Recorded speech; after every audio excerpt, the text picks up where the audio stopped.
नमस्कार, हमारी खास पेशकश में आपका स्वागत है। मैं हूं आप सबके साथ अनूप। कटाव का रेड जोन कटिहार एक बार फिर बाढ़ की विभीषिका से जूझ रहा है। एक बार फिर यहां महानंदा, कोसी और गंगा का कहर है।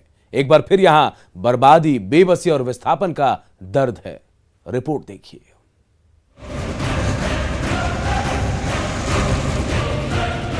जमीन दरक रही है, मिट्टी पानी हो रहा है। ये सैलाब का सितम है।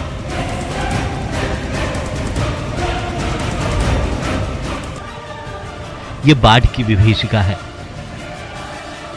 कटिहार के कुर्सेला, बरारी, काठागोला, अहमदाबाद और मनिहारी के इलाके में हर साल जहां गंगा और कोसी नदी कहर बरपाती है, बारसोई, कदवा, प्राणपुर और डंडखोरा में महानंदा नदी प्रलय बनकर अपना रौद्र रूप दिखाती है।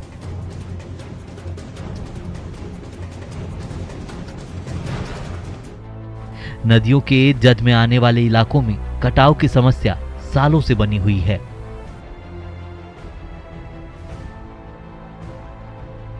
एक बार फिर इस इलाके में बाढ़ आई है। एक बार फिर घर बार डूबा है। एक बार फिर ये खरपतवार के तिनकों को जोड़कर ठिकाना बना रहे हैं। घर में कितना पानी है? पानी इतना है घर में, द्वार पर भर में एक हाथ पानी। आपके सब को मिले हैं? घर में क्या आइए, घर पर आपके घर में सब का टोटल का। हाँ।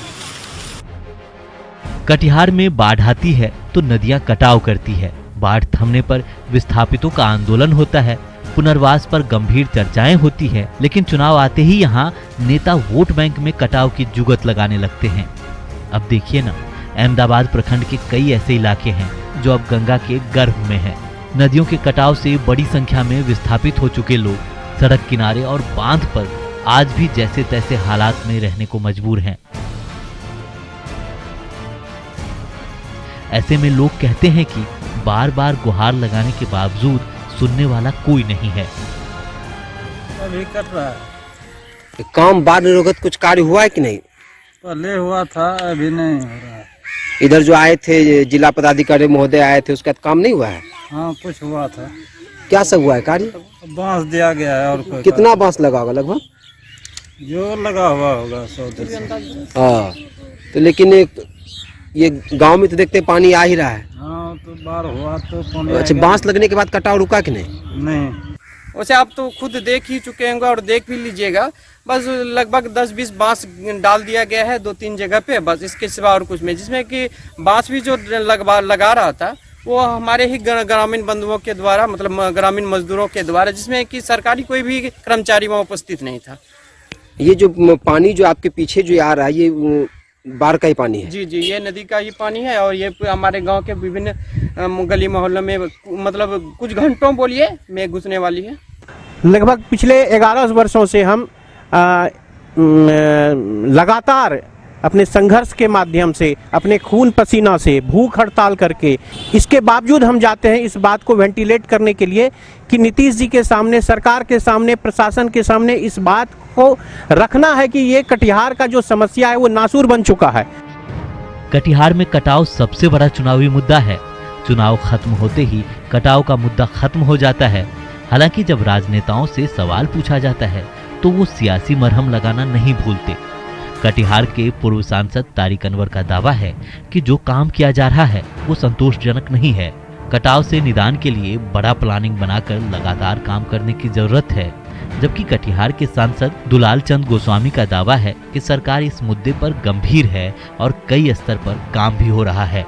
बहुत दिनों से हर बार हम लोग झेलते हैं और हर बार सरकार की तरफ से ये आश्वासन मिलता है।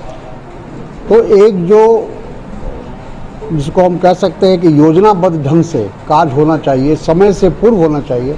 हमारे यहाँ फ्लड प्रोटेक्शन का कार्य तब शुरू होता है जब फ्लड आ जाता है। तो सिर्फ वो एक तरह से एक औपचारिकता होती है। हकीकत में वो फ्लड को रोकने का उपाय नहीं है, वो तरीका नहीं है।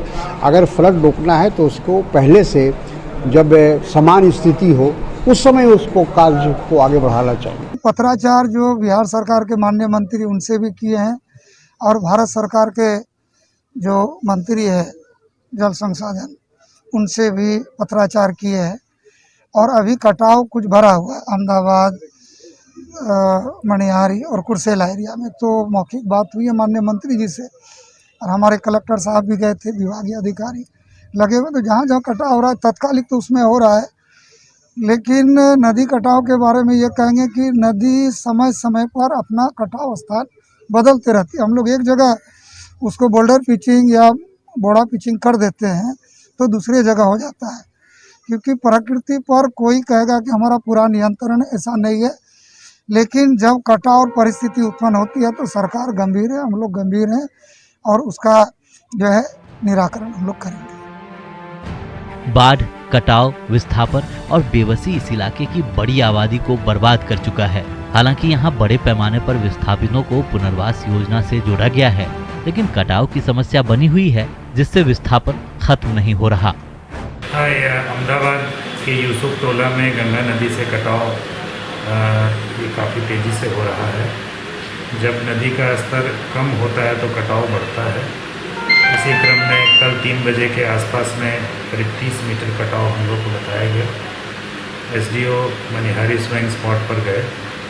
उसके बाद मैंने सुप्रिंटेंडिंग इंजीनियर मिश्रा जी हैं, उनसे भी बात की है और कल 3 बजे के बाद से वहाँ पे कटाव निरोधी कार्य प्रारंभ हो गए हैं। किंतु कटाव एक प्राकृतिक आपदा है, उसको पूरी तरह तो हम लोग नहीं रोक सकते हैं, लेकिन जो भी हम लोग कर सकते हैं वहाँ पर वॉर फुटिंग पे ये कार्य किया जा रहा है और आबादी तक कटाव ना पहुँचे, हम लोग का यही लक्ष्य है। बाढ़ और कटाव की रोकथाम के लिए मास्टर प्लान की जरूरत है ताकि इसका परमानेंट सॉल्यूशन किया जा सके। कटिहार से सुब्रत गुहा की रिपोर्ट, न्यूज़ 18। तो बिहार में बाढ़ से लोग त्राहिमाम कर रहे हैं और इन सब के बीच बर्बादी और बेबसी के साथ पलायन का दर्द भी है, क्योंकि सितमगर सैलाब अपने साथ सब कुछ बहा कर ले जाने पर आमादा है।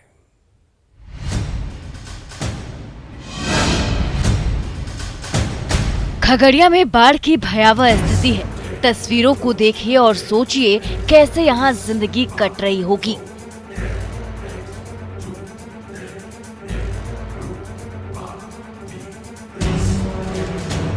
चारों ओर बाढ़ का पानी है। खगड़िया में गंगा नदी खतरे के निशान से करीब 1 मीटर ऊपर बह रही है, जिसके कारण खगड़िया के सदर प्रखंड, गोगरी और परबत्ता प्रखंड के कई गांवों में बाढ़ का पानी प्रवेश कर गया है। खगड़िया में कोसी और बागमती पहले से ही खतरे के निशान से ऊपर बह रही है, वहीं अब गंगा और बूढ़ी गंडक नदी भी खतरे के निशान से ऊपर बहने लगी है।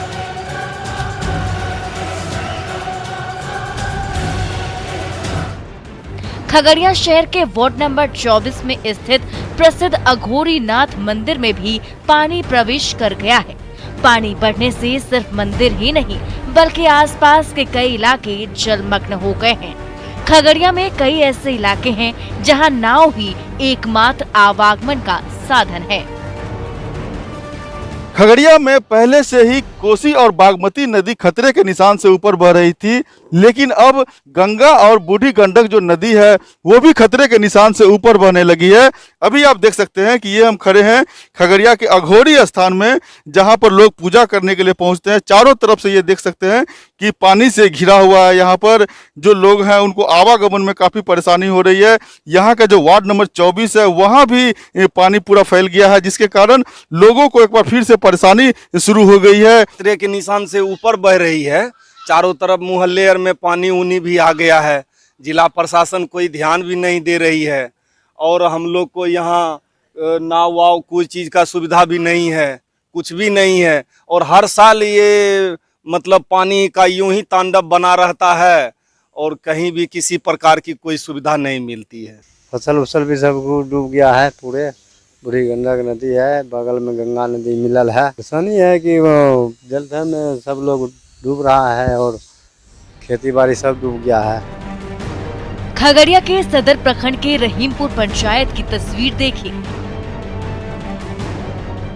यहाँ पचखोटी गांव में बाढ़ का पानी प्रवेश कर गया है। गांव में स्थित सरकारी स्कूल में भी पानी प्रवेश कर गया है। खगड़िया में लगातार गंगा नदी के जलस्तर में वृद्धि हो रही है और आज जो स्थिति है वो 1 मीटर से अधिक जो है सो वो खतरे के निशान से ऊपर गंगा पहुंच चुकी है, जिसके कारण कई इलाके जलमग्न हो चुके हैं। खगड़िया के सदर प्रखंड के पचखुट्टी गांव में जो रहीमपुर पंचायत में पड़ता है, वहां आप देख सकते हैं कि चारों तरफ से बाढ़ से प्रभावित हो गया है। यहाँ परेशानी बहुत है कि यहाँ चले उले में दिक्कत है, खाना पीना पानी खाने के लिए में बड़ी दिक्कत है रहा है।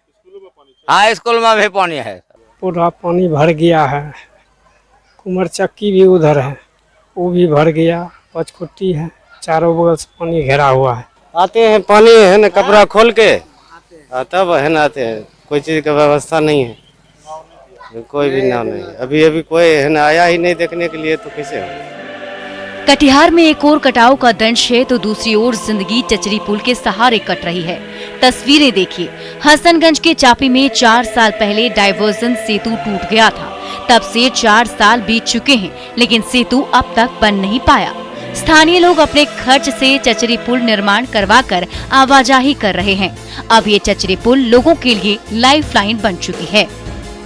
सिर्फ सरकार पर सवाल उठाना या सिस्टम को कोसना ही विकास नहीं होता है, बल्कि विकास का ये तस्वीर भी कुछ इस तरह का होता है जो हसनगंज के लोगों ने करके दिखाया। 150 मीटर का ये जो चचरी पुल है, ये हसनगंज और कोढ़ा प्रखंड को जोड़ता है। और बड़ी बात है कि ये चचरी पुल ग्रामीणों के सहयोग से ही बना है। ये तो कटा 2017 में, लेकिन ग्रामीण इतना जागरूक हुआ कि इतना ज्यादा दूरी बन जाने के कारण ये जो है हम लोग बनाए कि घूम के जाना पड़ता बहुत ज्यादा। 7 से 8 किलोमीटर का इस पुल बनने से, चचरी का पुल बनने से बचत है। 14 अगस्त 17 में ये टूट गया था। उसके बाद से कई बार जो है यहाँ आश्वासन जनप्रतिनिधि और पदाधिकारियों का मिला कि जल्द बना देंगे, लेकिन आज 4 साल बीत गया है, अभी तक इस सड़क का मरम्मत नहीं किया है। हर वर्ष नया टोला चांपी गाँव के लोग सब जो हैं वो आपसी चंदा इकट्ठा करके चचरी पुल बनवाते हैं। भोजपुर के बड़हरा में गंगा का जलस्तर खतरे के निशान को पार कर चुका है, जिसकी वजह से बड़हरा के 12 गांव तक पानी पहुंच चुका है। कई गांव पूरी तरह बाढ़ के पानी से घिर चुके हैं। बड़हरा के नेकनाम टोला बाढ़ के पानी से पूरी तरह घिर चुका है। केशवपुर, बड़हरा, लोहर, पड़ना, बखौरापुर, अकौना, दुबे, छपरा गाँव के साथ 20 पंचायतों पर बाढ़ का खतरा मंडराने लगा है। बड़हरा में गंगा का जलस्तर खतरे के निशान से 27 सेंटीमीटर ऊपर बह रहा है। हालात यह है कि आसपास के जो इलाके हैं, आसपास के जो गांव हैं, उनकी सड़कों पर भी पानी चढ़ गया है। लगभग अब कहे तो गंगा के तटवर्ती इलाके के जो गांव हैं, उनका प्रखंड मुख्यालय से संपर्क लगभग टूट सा ही गया है। ये नॉर्मल है, इतना तो ये बाढ़ कोई चिंता की बात नहीं है। मतलब आप लोगों ने इससे भी ज्यादा? हाँ, इससे ज्यादा भी बाढ़ देखा है और ये बहुत नॉर्मल है। तो 2-3 साल पर आता है। कल से अभी तक के बीच में बढ़ गया है क्या? हाँ, कल से बढ़, अभी भी बढ़ रही है गंगा। अभी गंगा। बेगूसराय में बछवाड़ा प्रखंड के चमथा दियारा में गंगा की सहायक नदी उफान पर है, जिससे निचले इलाकों में पानी घुस गया है। ग्रामीण घर छोड़कर पलायन को मजबूर हैं। मवेशियों के चारे को लेकर भी परेशानी का सामना करना पड़ रहा है।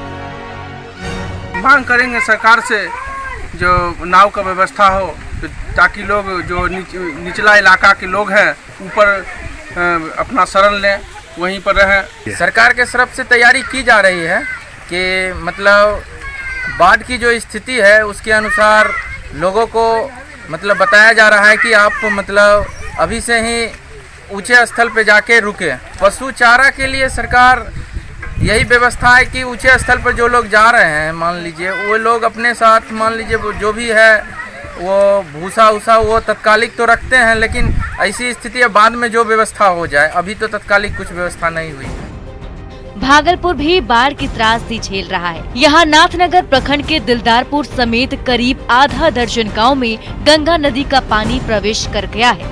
लोग गांव छोड़कर पलायन करने को मजबूर हैं। बांस बल्ला और पॉलिथीन से अस्थायी घरों का निर्माण किया जा रहा है। रात तो कैसे भी अस्थायी घर में कट जाएगी, लेकिन पेट कैसे भरेगा, बड़ी समस्या है। अभी हम खड़े हैं तिलका मांझी भागलपुर विश्वविद्यालय के रविंद्र भवन में। आप देख सकते हैं कि यहाँ पर रत्तीपुर दियारा और शंकरपुर दियारा के लोग जो है गांव में पानी घुस जाने के कारण जो है अब अपना बसेरा यहाँ पर बसा लिए हैं। यहाँ आए तो कुछ व्यवस्था नहीं है, अंधेरे में रहते हैं, खाते हैं, अपन अनाज खाते हैं, न बिजली के है तार, न यारो कोई चीज की व्यवस्था है, न पानी है। घर में पूरा पानी घुस, घर में पानी है, चल करके देखिए घर डूबा हुआ के सूखा है घर। 1500 आदमी में लगभग रखिए कि हम 1000 करीब आ चुके हैं। कुछ लोग वहाँ बचे हुए हैं जो कि आज जो है उस सामान अपना नाव से ढो रहा है। और हम लोग को सर यहाँ पे कोई सुविधा नहीं दिया गया, ऐसा नहीं कि बिजली तक का भी, छोटे छोटे बच्चे हैं, सांप बिच्छू निकलते हैं रात में, और लेकिन हम लोग को कोई सुविधा नहीं दिया गया है। और आदमी के बुनने चलने के लिए, आने जाने के लिए बहुत दिक्कत है, नाव बेरा नहीं है। माल जाल को कैसे रखे? माल जाल ऐसे पानी में बांध के रखे हैं सर, अभी आएंगे हिलाएंगे तब लेके आएंगे यहाँ। खाने उन्ने का कोई व्यवस्था नहीं। दानापुर में गंगा का जलस्तर लगातार बढ़ता जा रहा है। यहाँ गंगा खतरे के निशान के करीब पहुँच गई है। ऐसे में दियारा के लोग डरे और सहमे हैं। लोगों को बाढ़ का खतरा सता रहा है। निचले इलाकों में पानी पूरी तरह से भर चुका है। नाव के सहारे जिंदगी कट रही है। उफनती गंगा यहाँ तेज रफ्तार में बह रही है। मुंगेर में गंगा उफान पर है। असरगंज के दुबली और ढोल पहाड़ी में सैकड़ों एकड़ जमीन पर लगी फसल डूब गई। किसानों की आंखों में बाढ़ उतर आई है। कहते हैं अभी फसल डूबी है, कुछ दिन में घर बार भी डूब जाएगा। गांव के जितने भी लोग हैं जो कि अभी कोरोना काल से जूझ रहे थे इससे पहले, और अभी इस तरह का हालात हो गया है, गंगा माँ आ गई है, तो सब लोग अपना लागत लगा के, एक तो कोरोना काल में कोई भी कमाई नहीं हुआ, और लागत लगा के सब लोग धान की रुपाई किए थे, और इस प्रकार का गंगा माँ आ करके और सारा धान डूब गया। तो मैं चाहूँगी सरकार से कि किसानों को राहत के लिए मुआवजा दिया जाए। 5 बीघा के जो अखनी बचत है, अखनी बाल बच्चा खाती है, अखनी की खेबे अब, अखनी की खेबे अब। तो आप जिला प्रशासन से क्या डिमांड चाहते हैं? तो वह तो चाहे छे कि 5 बीघा के हमरो जे गेले सब है, तो हमरा देते तब न खेबे, अन की खेबे बाल बच्चा। गया की तस्वीर देखिए, बल्कि नाले के पानी से बाढ़ जैसे हालात हैं। गया बोधगया सड़क मार्ग के मारणपुर बाईपास के पास बारिश की पानी से जल जमाव है। अशोक विहार, मधुसूदन कॉलोनी, पंतनगर के लोग जल कैदी बने हुए हैं। बाढ़ जैसी स्थिति फिर 2021 में देखने को मिल रही है। अभी सफाई नहीं होता, सफाई एकदम ना के बराबर। यहाँ की स्थिति बहुत ज़्यादा गंभीर है। ये गया शहर का इतना फेमस कॉलोनी है अशोक विहार, जिसमें तकरीबन हर साल यही स्थिति हो जाती है। ये बाढ़ 2016 में 8 तारीख को आया था। ये लगातार नगर निगम से भी साफ हो नहीं रहा है ना नाला। आज फिर ये 5 साल बाद 2021 में भी आया है। बिहार में बाढ़, बर्बादी और बेबसी की तस्वीरें झकझोर कर रख देती हैं। Bureau report, news 18 network.